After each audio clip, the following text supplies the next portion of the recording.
Hello everyone, I am Janvi Mishra. I am an intern at Sparks Foundation, and today I'm going to show you all the project I have made under this internship. The project level is intermediate and the project is exploratory data analysis, which is based on a data set given to me that is based on terrorism. So first I'll show you guys the data set.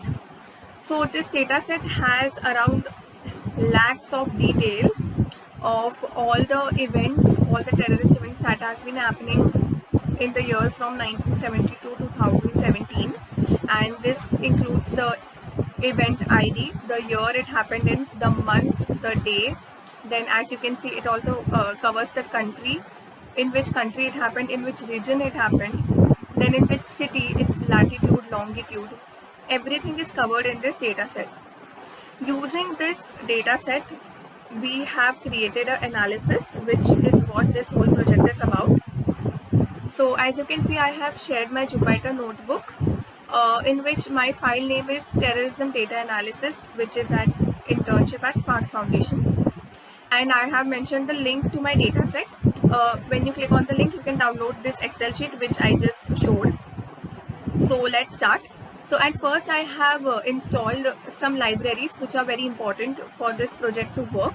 That is, I have installed basic Python libraries like NumPy, Pandas, Matplotlib, Seaborn, and these are the libraries that will help me calculate and visualize the whole data. After that, I have imported my CSV file.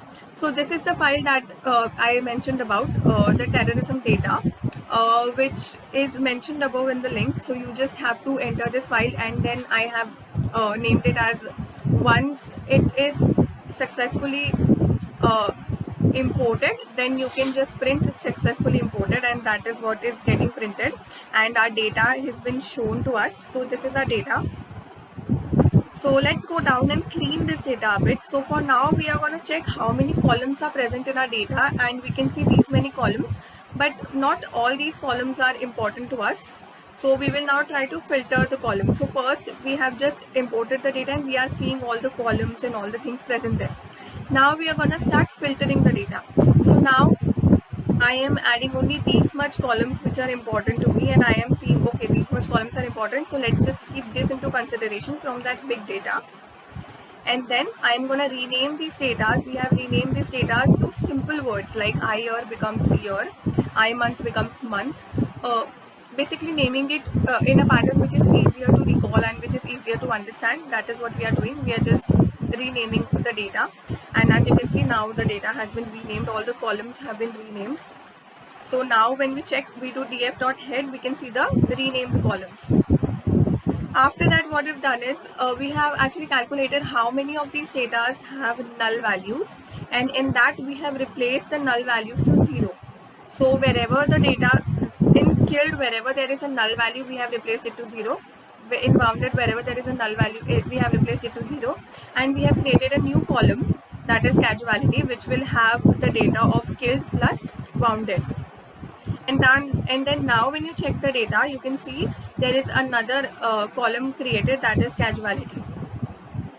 So now let us discuss about some observations that we can make from this data. First observation is that the data is from the year 1970 to 2017, and in this we can see that the most terrorist attacks have been in 2017 and the least have been in 1970. Then we can see how many people were wounded and when it has been the most, and everything like this from this data. After that, now we're gonna see attacks that has happened each year. So as you can see, the most attacks have happened in the year of 1970. After that, we can check the timelines of attacks. So this is the bar that we are printing, and in this bar we can check the timeline of attacks. So you can see that 1971 has the least attacks and 2014 has the most attacks. So that is what we have written, the observation. Now in these attacks, like in these years, what were the casualties, we can even check that. So once we are just printing the columns and adding the columns and rows, and that way we can print these data, and our bar also shows the casualties, and after that we can make an observation. In the same way, we can check the number of people killed. So we can see that maximum number of people were killed in 1972, and that is a lot of people. Around 566 people were killed, and the least number of people were killed in the year 1971. So this is the data that we can find based on each year. In the same way, we can find the number of people wounded, and we can see the bar which explains this whole thing, and it makes it easier to visualize the whole thing. Now, once after checking each year, now we are going to check attacks based on each region. So as we can see, this is the attack based on each region, and our data says that Middle East and North Africa regions are the ones that have faced a lot of attacks, and we can actually plot these things. So as you can see the plot, after plotting this bar, we can see that the Middle East and North Africa has the highest number, that is around 50,000 attacks. If we go down and check by region what were the casualties, so we can see again, because these areas like Middle East and North Africa have a lot of attacks, they also have faced a lot of casualties, and these casualties can be plotted. After that, we can check how many people were killed and wounded, and again we find that Middle East and North Africa is the place where most people have been killed and wounded. That is the leading numbers.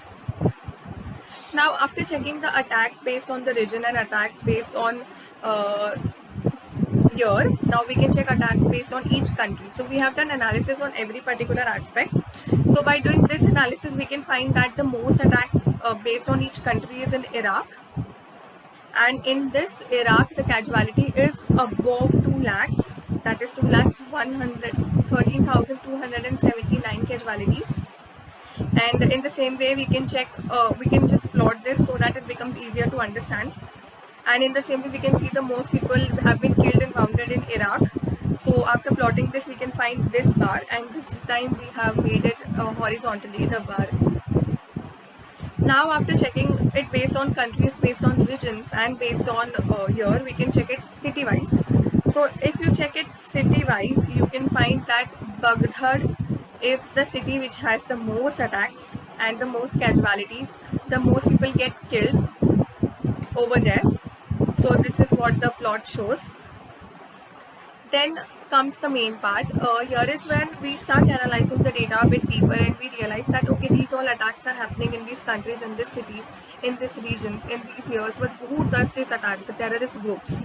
So now we are going to calculate what terrorist groups are doing the most attacks. So as you can see, if you count the attacks, then Taliban is the leading terrorist group which has done the most attacks, that is around 7,478. So most attacks are observed by Taliban. And once you plot it, you can see that a lot of terrorist groups are also very close. So like around 4,000 and more is Shining Path. Then we have ISIL, which is around 5,500, and so on. So now after seeing the attacks, we'll see the casualties. So you can observe here, even though Taliban has the most attacks, the most number of casualties is by ISIL, and Taliban is actually not the leading one in case of casualties. So this is the trend in data that we can observe, and then we can see most people killed and the most people wounded are by ISIL and not by Taliban, even though it is also in a leading number only. And this is how we have plotted this graph. After this, what we have done is that we have started taking count based on target. So is the government the target, is the police the target, is the military the target, or is the private citizen the target? And it is usually observed that usually common citizens are like us, private citizens are the target of these attacks.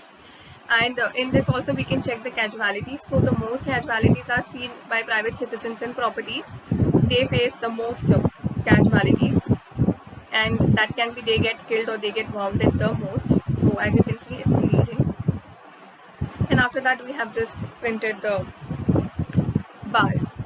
So now comes the humanity effect. So in total, after going through this whole data, we could come to a conclusion that total number of casualties due to terrorist attacks from 1970 to 2017 has been around 93,537. No, it's 9,35,737, and that's a lot of amount, and around 4,11,868 people have been killed from 1970 to 2017 due to these terrorist attacks, and around 5,23,869 people have been wounded.